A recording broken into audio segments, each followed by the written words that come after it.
की सलाम, good morning, सुप्रभातम। डॉक्टर ग्रीन हरित वैद्य में आप सबका स्वागत है। हर गुरुवार को कोई एक वनस्पति लेते हैं। इस गुरुवार को आज हम पलाश, टेशु, किंशुक, संस्कृत में नाम है इसका किंशुक, पलाश भी कहते हैं, खाखरो जिसको हम गुजराती में बोलते हैं, और ये केसुड़ा भी हम बोलते हैं। फूल के नाम से अगर इस वनस्पति को जानना है तो हम केसुड़ो बोलते हैं। ये पलाश कितनी उपयोगी चीज़ है। ये वनस्पति वृक्ष तो है ही, लेकिन ऋषियों की यादी में आता है। जैसे गत बार मैंने उम्रो बताया था, वड़, उम्रो, पिपड़ो, उसी तरह खाखरो ये पलाश है, उसको भी एक ऋषि की श्रेणी में। वैसे हर वृक्ष ऋषि है, हमारे लिए देवता ही है, फिर भी इसमें अधिक गुण होने के कारण और इसकी एक विशिष्ट गुणवत्ता के कारण इसको ऋषियों ने अपनी श्रेणी में डाला है। तो ये बहुत पवित्र या एक विशिष्ट वनस्पति के बारे में आज हम चर्चा करेंगे। पलाश जो है वो थोड़ी छोटी छोटी पहाड़ियों में ज़्यादा होता है। पलाश वैसे प्लेन में, ज़मीन में भी होता है, मैदान में, लेकिन ज़्यादा जहाँ छोटी छोटी पहाड़ियाँ हैं वहाँ ज़्यादा होगा। जैसे बरड़ा डूंगर है तो बहुत आपको मिलेगा, जैसे गिरनार है वो तो पर्वती है, लेकिन छोटी भी कहीं भी आप जाएंगे, आप जामनगर से सवाना की ओर जाएंगे तो वहाँ छोटी छोटी पहाड़ियाँ हैं तो आपको ज़्यादा मिलेगा। जामनगर से राजकोट जाओगे तो कम मिलेगा, लेकिन राजकोट से फिर चोटीला जाओगे तो छोटी छोटी पहाड़ियाँ तो वहाँ ज़्यादा मिलेगा। आप वांकानेर से मोरबी तक जाओगे तो वहाँ डुआ है, डुआ यानी छोटी छोटी पहाड़, तो वहाँ आपको ज़्यादा मिलेगा। तो छोटी पहाड़ी है जहाँ पत्थर ज़मीन है वहाँ ज़्यादा मिलता है। तो ये आपको समझने के लिए। तो ये बड़ा वृक्ष तो नहीं होता, लंबा नहीं होता, लेकिन बहुत समय तक रहता है। इसका 15-20 फुट से ज़्यादा फिर नहीं होता, फैलता है। उसके पत्ते अभी बहुत गिरे होंगे, क्योंकि पानखर में वैसे ही सब पत्ते गिरते हैं। पत्ता गिरने के बाद तुरंत पत्ते गिरते जाएंगे और साथ में फूल अभी निकलेंगे। वैसे ही वसंत ऋतु है जो, वो फूलों की ऋतु है। ये पूरी वनराजी पानखर चली जाती है, नए पत्ते आते हैं, पूरी सृष्टि फिर से ग्रीन होती है। जैसे बारिश के बाद तुरंत ग्रीन होती है, उसी तरह पत्ते गिरने के बाद पुराने पत्ते जड़ जाते हैं और नए पत्ते आते हैं, तो पूरी सृष्टि ग्रीन होती है। और ग्रीन के साथ तुरंत उसमें फूल आने लगते हैं। कोई भी फूल वैसे अलग अलग समय पे आता है, लेकिन ज़्यादातर इस ऋतु में सबसे ज़्यादा फूल, कोई भी वनस्पति है उसका फूल ज़्यादा इसमें आता है। कोई चैत्र में आता है, कोई सफ़ेद फूल जो है वो ज़्यादातर चैत्र वैशाख में आता है, भाद्रपद में आता है सुगंधी फूल, क्योंकि उस समय उसकी ज़रूरत है ईश्वर ने। अभी जो है इतने सुगंधीदार फूल नहीं होंगे, लेकिन इसमें एक विशिष्ट गुणवत्ता है जो मैं अभी बताने वाला हूँ। ऐसे फूल ज़्यादा होते हैं, तो इस ऋतु में फूल ज़्यादा है। और ख़ास करके केसुड़ा, केसरी कलर का ये फूल, दूर दूर से उसको, ये दूर से देखते हैं तब पत्ते कम होते हैं और पूरे पेड़ में ऐसे ऐसे लगता है ना। तो अंग्रेज़ों के पास, तो यूरोपियन लोगों के पास ये होता नहीं, तो उनको लोग क्या जंगल में फायर लगा है, आग लगी है, तो उसका नाम ही रखा है जंगल फायर। जंगल फायर हमको तो पता है कि ये केसरी कलर के फूल है, वो तो डरते थे, जाते नहीं थे कि उसमें आग लगी है, तो नाम भी लिखा है जंगल फायर इसका। लेकिन ये है किंशुक, पलाश, केसुड़ो। अब क्या गुण है, मैंने बताया ऋषि ही है। मैं पलाश के बारे में बताऊं तो उसके पहले एक प्रयोग आपको बताना चाहता हूं। इसके फूल, ये सूखा फूल आप देखेंगे, ये तो मैंने एक कर मदद कर, वांधो नहीं, तू जा, उभे के भी मदद है। आप देखेंगे ये गर्म पानी है, बेचारा। हाँ, आप थोड़ी देर में ये देखेंगे, ये आपका इसका कलर बदलता दिखेगा। ये सूखा फूल है, हाँ? थोड़ी देर में ये कलर कैसा हो जाएगा आप देखना। और ये ज़मीन पे गिरता रहता है, पानी में, तालाब में, डैम में, सरोवर में। थोड़ी देर में आप देखिए, और बाद हम देखेंगे और उसकी गुण की चर्चा करेंगे। तो ये जो एक क्यों कलर बन गया, ये आपको लगेगा इतना ऑरेंज कलर, तो ये कलर बन गया हमको अभी चाहिए, और वो है होली। होली में जो रंग लगाया जाता है, एक्चुअली इसका रंग लगाया जाता है, हमको मालूम ही नहीं है, न मालूम है, न देखा है, न पता है, न उसका कोई सिग्निफिकेंट, न उसका उपयोग क्यों है वो भी नहीं मालूम। अभी जो होली है उसकी मैं ज़रूर बात करूँगा, इस बहाने आपको पता चलेगा हम कितने वैज्ञानिक थे। होली थोड़े दिन के बाद आने वाली है। अब होली का त्यौहार हम मनाते हैं, कोई कहते हैं कि होली मनानी नहीं चाहिए। अब किसी ने बोला कि होली मनाएंगे नहीं, होली में तो ये होता है, होली प्रदूषण फैलाता है, अलग अलग लोग बोलते हैं, मालूम नहीं इसलिए कुछ भी बोल सकते हैं और करते भी हैं लोग ऐसा, प्रदूषण फैलाने वाला ही काम करते हैं, तो सही बात है। लेकिन मूल तत्व मालूम नहीं इसलिए वो कर रहे हैं। होली क्या है वो ही मालूम नहीं, होली क्यों करनी चाहिए वो ही मालूम नहीं, इसलिए वो कुछ भी करते हैं। उनको लगता है वो करना चाहिए, फ़न के लिए करते हैं या एक्टिविटी के लिए करते हैं या छुट्टी है इसलिए करते हैं या कुछ नया और जो सोचा है उसने वो करते हैं। तो होली के समय क्या होता है, पृथ्वी का कोण जो अभी है वो सूर्य की ओर जा रहा है, सूर्य की ओर पृथ्वी धीरे धीरे खिसकती जा रही है। तो गर्मी अब बढ़ने वाली है, जो आप जानते हैं, उत्तरायण से ये प्रक्रिया हमने देखी। अभी जो है होली के समय, वसंत ऋतु के समय शरीर में कफ का प्रादुर्भाव होता है, शरीर में जो होता है कफ प्रादुर्भाव होता है। जब भी हमने हेमंत और शिशिर में अड़दिया, पाक, वसाना सब बहुत खाया, घी खाया, लड्डू खाए, तिल खाए, गुड़ खाया, तो उससे शरीर में एनर्जी तो मिली लेकिन कफ भी बना पड़ा। लेकिन उस समय इतना ठंड था तो कफ जम गया था। अब कफ धीरे धीरे पिघलने वाला है, बॉडी के अंदर का जो कफ है पिघलने वाला है। और सृष्टि की रचना में ऐसा है, उसका जो कोण बनता है पृथ्वी का, तो उसमें बहुत से प्रकार के बैक्टीरिया, वायरस अभी डेवलप होंगे। आप जो डर रहे हैं ना, कोरोना वायरस, ये SARS, bird flu, swine flu, ये अभी आएगा, फ्लू की मौसम आएगी, हर प्रकार के फ्लू। उनको मालूम नहीं, लेकिन हमारे शास्त्रकारों को सब मालूम था ये सब होने वाला ही है, क्योंकि पृथ्वी की रचना ही ऐसी है और इस तरह से सूर्य की दूर और पास आती जाती है, तो पृथ्वी में बहुत से प्रकार के बैक्टीरिया, वायरस उत्पन्न होते ही है। वो आप अभी उसको देखेंगे थोड़े दिनों में।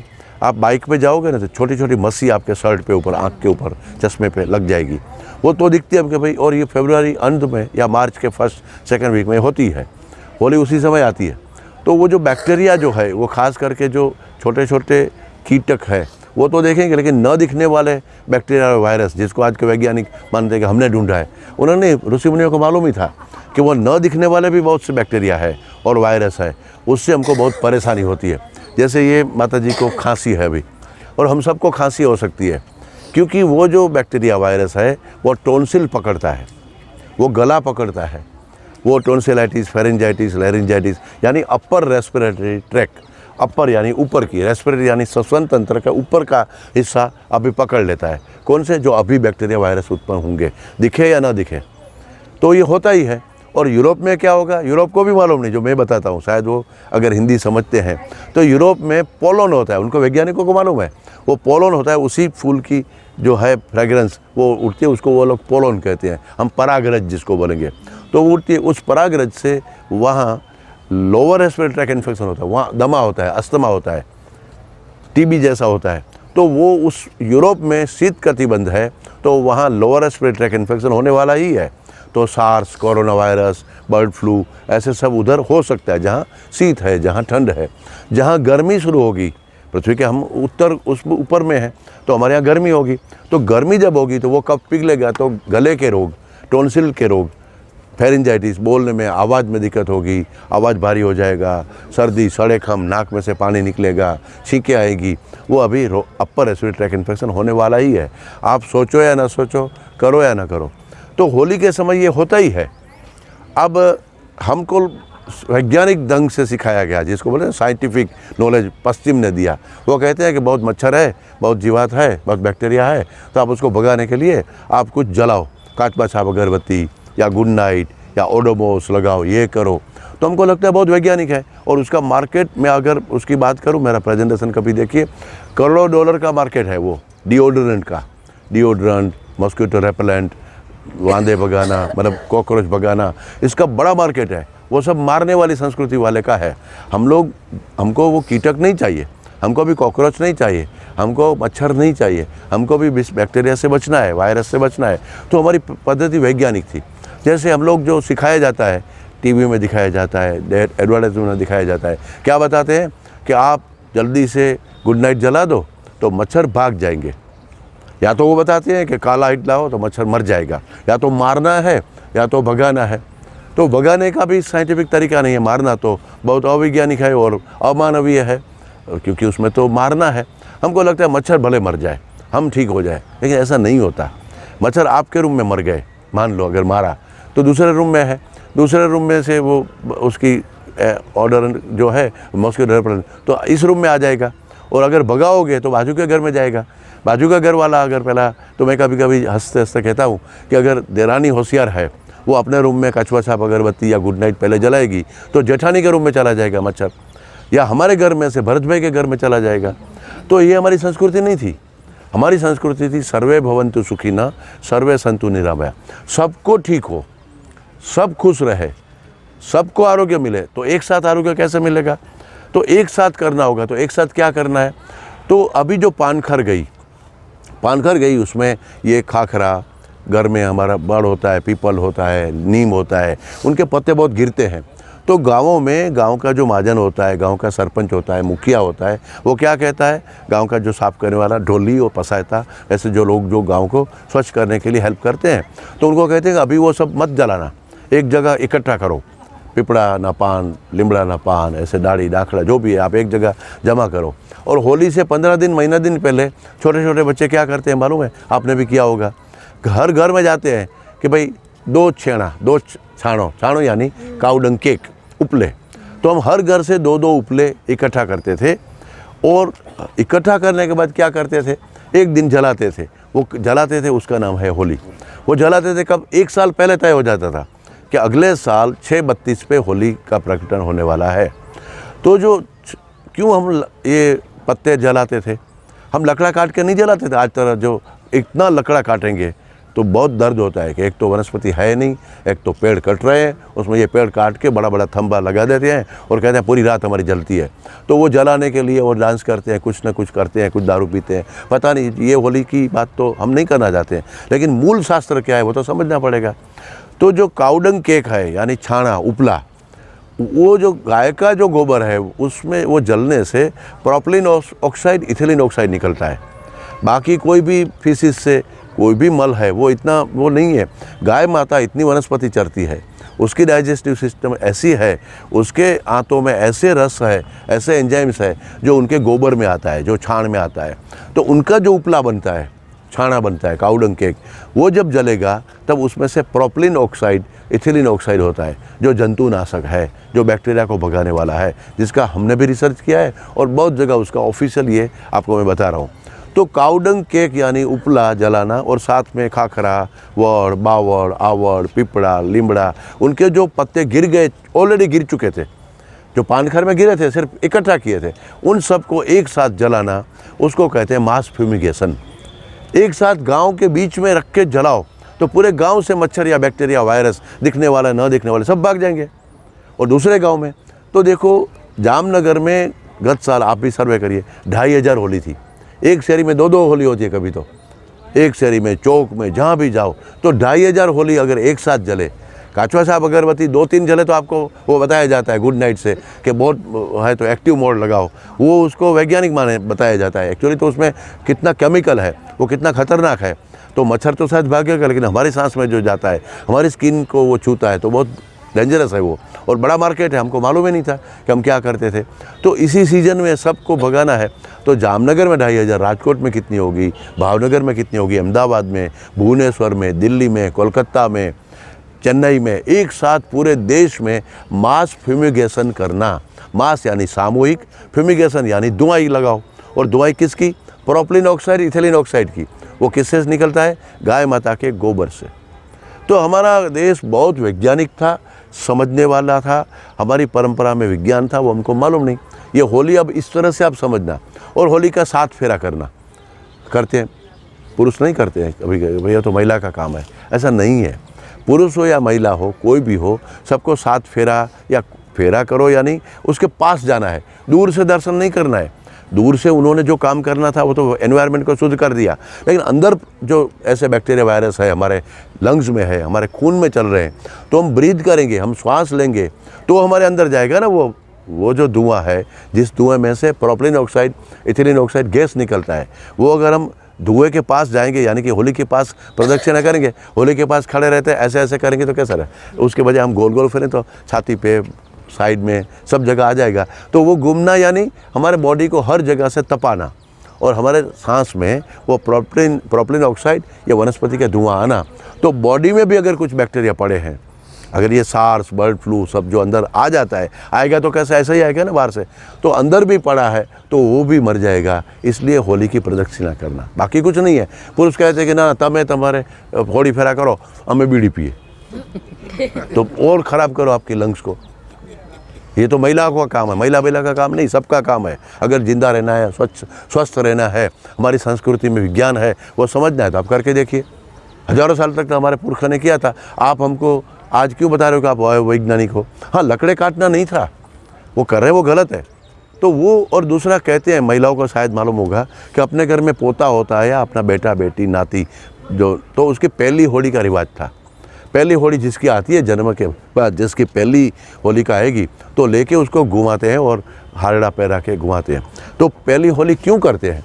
वो इसलिए करते हैं कि अगर पहली होली बच्चे ने कर ली और उसमें ये सांस गया तो उसको मोटी उधरस, पर्टूसिस कभी नहीं होगा, वैक्सीन हो जाएगा।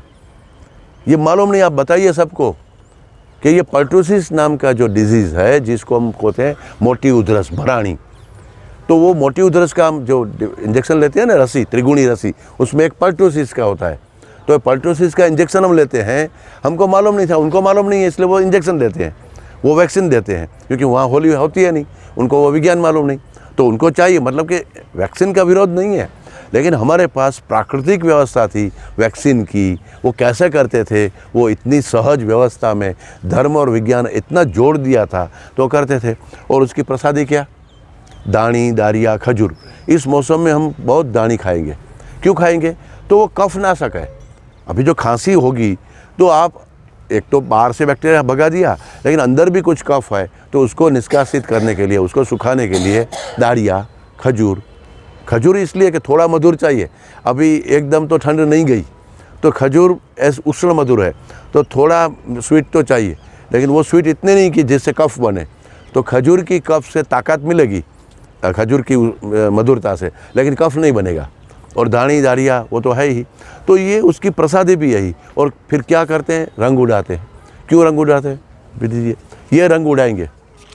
इसको सिर्फ ये तो मैंने गर्म पानी के साथ किया इसलिए कि आपको और कुछ बताना है मुझे, लेकिन ऐसा आप ये अगर कर देंगे उससे ज़्यादा पिंक ऑरेंज होगा।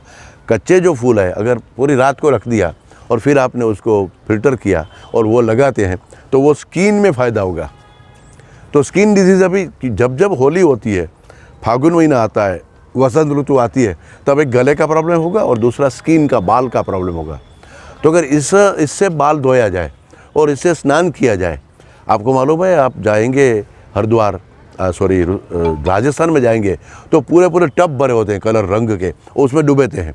आप वो हल्दी भी कर सकते हो, ये केसुड़ा भी कर सकते हो, और जैसा भी प्राकृतिक कलर है जो कफ नाशक है उसको लगाना चाहिए, उसको हमारे ऊपर छिड़कना चाहिए।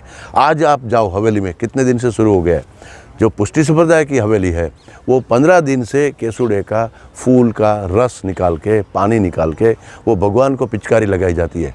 और होली के दिन तो लोगों को भी, मतलब जो दर्शन करने के लिए वैष्णव आएंगे उसको भी लगाएंगे। तो इसका मतलब क्या? ठाकुर जी जो करते हैं, ठाकुर जी पुष्टि संप्रदाय के हैं। तो पुष्टि यानी आरोग्य की पुष्टि। पुष्टि का मतलब क्या है? पुष्टि यानी पुष्ट होना, अच्छा होना, ठीक होना, बराबर होना, सही होना। तो पुष्टि संप्रदाय वही बताता है आपको। मैं कोई संप्रदाय विशेष की बात नहीं कर रहा हूँ, लेकिन हमारे संप्रदाय में क्या क्या है वो समझने के लिए तो ठाकुर जी खुद करते हैं, वो हमको करना चाहिए। ठाकुर जी कुछ खाएंगे नहीं, ठाकुर जी कुछ नहीं, लेकिन ठाकुर जी जैसे वस्त्र पहनेंगे ऐसे वस्त्र उस ऋतु में पहनने हैं। ठाकुर जी जो भोग लगाते हैं वो फूड है, वो वसंत ऋतु की थाली है, वसंत ऋतु में वह खाना चाहिए। हर ऋतु में ठाकुर जी का फूड बदल जाता है, हर ऋतु में उसके वस्त्र बदल जाते हैं, हर ऋतु में उसका जो परिधान है और ख़ासकर आभूषण है वो बदल जाता है।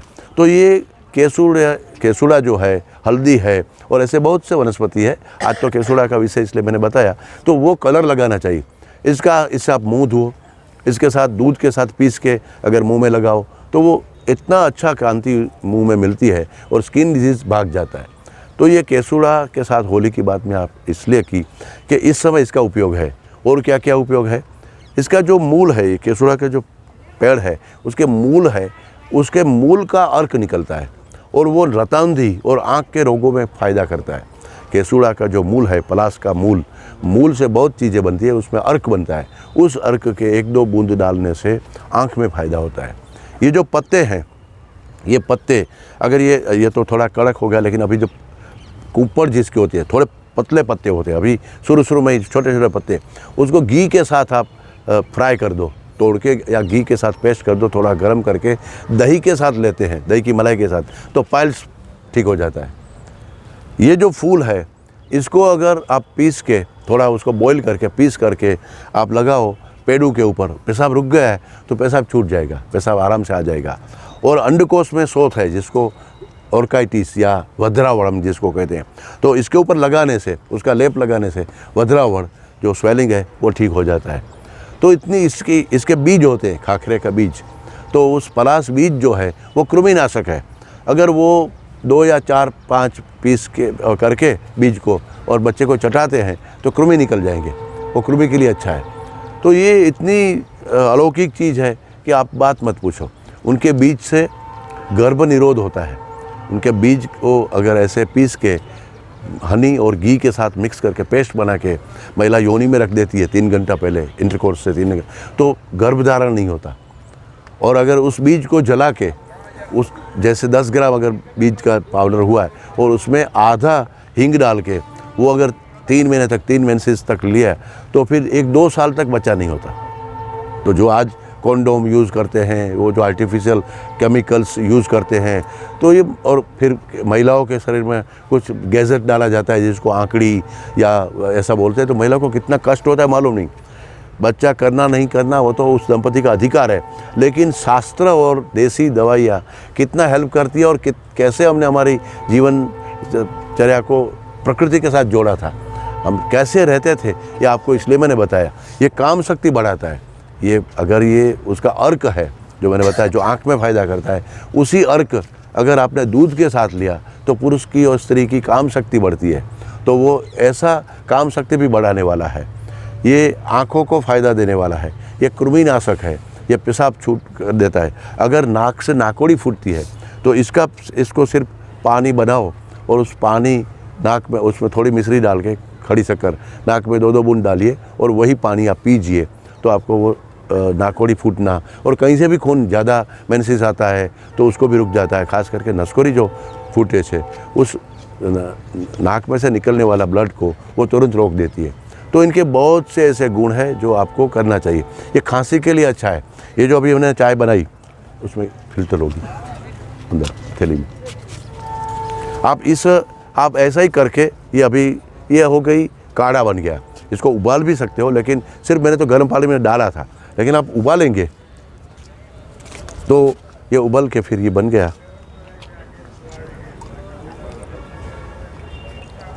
तो ये अगर आप पिएंगे, गरम गरम सीप लेंगे तो गला ठीक हो जाएगा।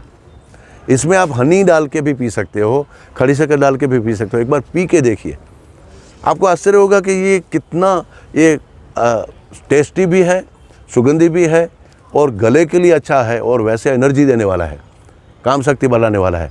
थोड़ा वो शुगर को भी कम करेगा। ये फूल सिर्फ आप सूखे फूल, ये पूरा सूखा फूल का आप उपयोग कर सकते हो। लाल फूल है तो भी, हरा ताज़ा फूल है तो भी उपयोग कर सकते हो। इसकी आप चाय बना के, हम चाय पीते हैं, तो इसके बजाय आप थोड़ा 1 या 2 फूल सुखा के उसको ऐसे गर्म करके ये आप सिप करोगे। ऐसा नहीं कि जिसको डायबिटीज़ नहीं है तो गुड़ या खड़ी शक्कर डाल के पी सकते हैं। थोड़ा कम गर्म है फिर बाद में हनी डाल के, मधु डाल के भी पी सकते हैं, ऐसे भी पीना चाहिए। तो आपका शुगर में भी थोड़ा कंट्रोल होगा, थोड़ा गला ठीक होगा और बहुत एनर्जी मिलेगी और साथ में लोई बहुत शुद्ध करेगा, रक्त शुद्धि करिए। तो ये छोटी छोटी चीज़ें हमको मालूम नहीं है कि ये इसका क्या उपयोग हो। और ये अगर ठंडा आपने किया तो स्किन के ऊपर अच्छा रहेगा। इससे भी स्नान कर सकते हैं, गर्म से भी, लेकिन ठंडे पानी में अगर रख दिया तो वो स्किन के लिए बहुत अच्छा है। तो आपके अभी के 4-5 दिन अगर आप जाइए, केसुड़ा लाइए और घर में आपके जो स्नान का पानी है उसमें डालिए और उससे आप स्नान करके देखिए और बच्चों को खास करके स्नान करके दिखाइए, तो उसको पता चलेगा कि ये हमारी संस्कृति में ये होली का क्या महत्व है। इस बार जो होली है इस तरह से आप समझ के मनाइए तो आपको बहुत फ़ायदा होगा कि भाई होली है वो प्राकृतिक है। आपके एरिया में भी आप वो कर सकते हो। हमारे बहुत 2-4 मित्रों ने, खास करके गिर गंगा जो दूध का आपको बताया था, वो लोग ने गोबर जो है, वो छोटे छोटे गोबर तो बहुत लेना पड़ता है, छाण तो कलेक्ट करना मुश्किल है। तो उन्होंने क्या किया कि जो गाय दूध नहीं देती है हम लोग उसको छोड़ देते हैं, गाय रास्ते में रजड़ती है, रखड़ती है। फिर सांड है, वो काम का नहीं, ट्रैक्टर आ गया, ऐसा लोग मानते हैं एक्चुअली, हालांकि वो सही नहीं है। फिर भी उनके गोबर से उन्होंने बड़े बड़े डाई बना के बड़े ऐसे वो बनाए हैं, लंबे लंबे खंबे बनाए गोबर के, और उसकी होली करो ऐसा वो कहते हैं। तो उसकी होली वो खरीद करके, उसका छाना का वो खरीद करके करेंगे तो जो गोबर है उसकी कीमत आने लगी है। तो उसका पैसा, गाय कुछ नहीं देती तो 10 किलो गोबर देती है डेली। तो उसमें से अगर आपने उपले बनाए, पूरी ऐसे पट्टा जिन्हें कहने ऐसा पट्टा बनाया, तो उससे होली करो। तो होली में चाहिए गोबर ही चाहिए, होली में लकड़ा नहीं चाहिए। और लकड़ा जो करता है उसको ना बोलो कि लकड़ा काट काट के, हमारे वनस्पति तो है ही नहीं, जो पत्ते गिरे हैं वो लाओ, जो नीचे पड़े हैं ऐसे कोई भी लकड़ा टूटा हुआ है तो लाओ, लेकिन आप लकड़ा तोड़ के, पेड़ काट के मत लाओ। तो वो पत्ते जितने भी ऐसे हैं उसको जलाना है, और ख़ास करके गोबर से आप होली करो, और साथ में केसुड़ा और हल्दी से आप उसको रंगो, तो बिल्कुल उनको फ़ायदा होगा। हमको ये केमिकल जो पाउडर लगाते हैं, आँख में उड़ाते हैं, बच्चे लोग को तो बस फन लगता है, उसको अच्छा लगता है, तो वो तो गलत ही है। उसको आप रोको। आपके परिवार में ख़ास बोलो कि वो जो आप लगाते हैं अबिल गुलाल के नाम से, ना अबिल है ना गुलाल है। हाँ, आपको मालूम है कुमकुम कैसे होता है? कुमकुम बनाने का बिल्कुल तरीका ही मालूम नहीं हमको। कुमकुम ऐसे बनता है, हल्दी और चूने का पाउडर, वो जब मिलता है तब कुमकुम बनता है। तो वो ना हल्दी है ना वो चूने का पाउडर है। तो चूने का पाउडर भी नहीं है, हल्दी भी नहीं है, और वो ऐसा ही गुलाल, वो केमिकल ही है। जो रेत है उसमें वो कलर मिला के वो देते हैं, और एक एक बड़ बोरी भर के लोग घूमते हैं। फन लगता है, मज़ा आता है बच्चों को। तो उस बच्चे को सिखाओ कि तुम चुटकी सी गुलाल बना के ले जाओ घर का, सबको तिलक करो, सबको मुंह पे लगाओ, लेकिन वो हल्दी वाला होना चाहिए। केसुड़ा का पाउडर लगाओ, वो भी कलर होगा नहीं। तो आप पानी करके उसकी पिचकारी भरो और लगाओ।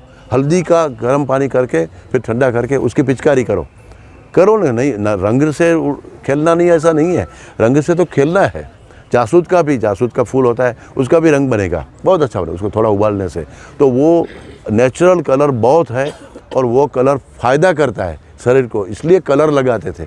कलर हम ऐसे नहीं लगाते थे, स्किन डिजीज़ अभी बढ़ने वाला है, तो आप इसको बराबर समझो। इस तरह से करने से आपको फ़ायदा होने वाला है। तो ये पलाश का एक छोटा सा और एक बता दूँ, आंवले के समय मैंने बताया था, फिर भी रिमाइंड हो, ये काम शक्ति बढ़ाता है, वो नवजीवन देता है। इनका पत्ता, फूल, मूल और बीज और पंचांग जिसको कहते हैं, उस पंचांग से आपकी नव यौवन शक्ति भी आती है। इसमें एक खास प्रकार का तत्व है कि जो आदमी को बूढ़ा होने नहीं देता है। इसका उपयोग महर्षि च्यवन ने किया था। आपने जो च्यवनप्राश सुना है ना नाम, च्यवनप्राश कैसे बनता है? वो तो आंवले से बनता है, वो अलग आंवले के समय मैंने बताया था। लेकिन ये खाखरा का जो बड़ा फिर पेड़ होगा, उस पेड़ की जो बड़ी डाली होगी, जिसको हम कहते हैं थांबलो, उसमें कोई पक्षियाँ बखोल बनाते हैं। बखोल यानी उसका बिल। फिर कभी पक्षी चले जाते हैं, तो जो बिल होता है ना, उसमें महर्षि च्यवन ने एक कंपटीशन की थी। कंपटीशन क्यों या चैलेंज क्यों या एक प्रयोग, शास्त्रों ने बताया उसके गुरु ने कि भाई आंवले से नवजीवन मिलता है। वो आंवला है वो फिर से रीजनरेट करता है। तो क्या कैसे? तो वो तो प्रयोग करना चाहिए, तो किसके ऊपर करें? तो महर्षि च्यवन ने बोला मेरे ऊपर करो, मैं अब वृद्ध हो चुका हूँ, अगर हो सकता है मैं अगर जवान हो जाऊँ तो आप फिर बताना। आप बोलते हो शास्त्रीय बात, तो आंवले में गुण होगा ही, और अगर गुण है, वनस्पति देवता है, आंवला पवित्र चीज़ आपने बताया और आप गुरुजी बताते हो, तो मैं मेरे पर प्रयोग करने के लिए तैयार हूँ। तो फिर करो। तो आंवले को बॉईल करके, जैसे कि ना बाफिया, तो वो बॉईल करके उसका पूरा जो प्रयोग था वो उसके अंदर ये खाखरा की बखोल में फिर आंवला डाला और नीचे से आग लगाई पेड़ के ऊपर। जो पुराना पेड़, जो खाखरे का पेड़ है, पक्षी अब चले गए हैं, पत्ते है नहीं, सूखा हुआ पेड़ होना चाहिए। तो सूखा हुए पेड़ में अंदर बखोल में ये आंवले का वो पूरा गर्भ डाल के, उसमें बाकी वनस्पति डाल के नीचे से जलाया, और तो अंदर आंवला जो पक गया, उस आंवले में फिर शक्कर, फिर केसर, इलायची, तोज, लविंग डाल के जो है वो है च्यवनप्राश। तो उसके ये गुण उसमें आ गए। आंवला तो खुद नवजीवन देता ही है, लेकिन इसमें इसके पंचांग में भी वो गुण है। इसलिए अगर आपको वो न मिला तो इसके 5 अंग, फूल, पत्ते, इसके मूल तो और बीज, इस सबको मिला के पंचांग बोलते हैं, 5 अंग। वो अगर खड़ी शक्कर के साथ लिया जाता है तो भी आपका नवयौवन मिलता है। और उसके अंदर तो अभी आंवला बनता है नहीं, आंवले में च्यवनप्राश। तो च्यवनप्राश खाने के बाद, प्राश यानी खाना, च्यवन खुद नव यौवन उसको मिल गया, उसके बाद वो कूटी में जाना पड़ता है। वो कूटी में चले गए, जब च्यवन निकले वापस 90 दिन के बाद, तब वो पूरी स्किन उसकी बदल गई थी, दांत नए आ गए थे, बाल काले आ गए थे और युवान होके निकले थे। वो जो बात है वो पूरी प्रोसेस है, उसको कूटी प्रावैशिक रसायन कहते हैं। हमारे यूनिवर्सिटी में भी हमने ऐसी कूटी बनाई है प्रयोग के लिए, आपको समझने के लिए। तो ये खाखरा जो है वो नव यौवन देने वाला एक पदार्थ है, वो आपको उसका उपयोग करना चाहिए। खास करके फूल अभी इस ऋतु में बहुत ज़रूरी है, वो आप उसका उपयोग करिए और अच्छे ढंग से होली मनाइए। मुझे लगता है हर गुरुवार को मिलते हैं, कुछ नई नई बातें जानते हैं, शास्त्रों ने जो बताई है जो अच्छी है वो आपको दूसरे लोगों को भी बतानी चाहिए। भरत भाई ये अच्छा सा वीडियो बना के आपको शेयर करते हैं, आप और जगह शेयर करो और सबको होली की शुभकामना इस YouTube के माध्यम से आप सबको दो। अगली होली और अच्छे ढंग से मनाएंगे, लेकिन अभी जो थोड़े दिन के बाद होने वाली है होली, उसको अच्छे मनाइए और 1 साल तक प्रयत्न करके खाखरा का पेड़ लगाइए। ये खाखरा जो है ना वो हमारा ऋषि है, तो आपके घर में भी लग सकता है, आपकी वाड़ी में, खेतर में, जहाँ भी होगा वहाँ आपको पुण्य का काम देगा। तो मुझे लगता है मेरी बात पूर्ण हुई है। आप हर गुरुवार को आते हैं, अच्छा लगता है, नई नई बात आपसे शेयर करते हैं, आप भी सबको शेयर करें। धन्यवाद।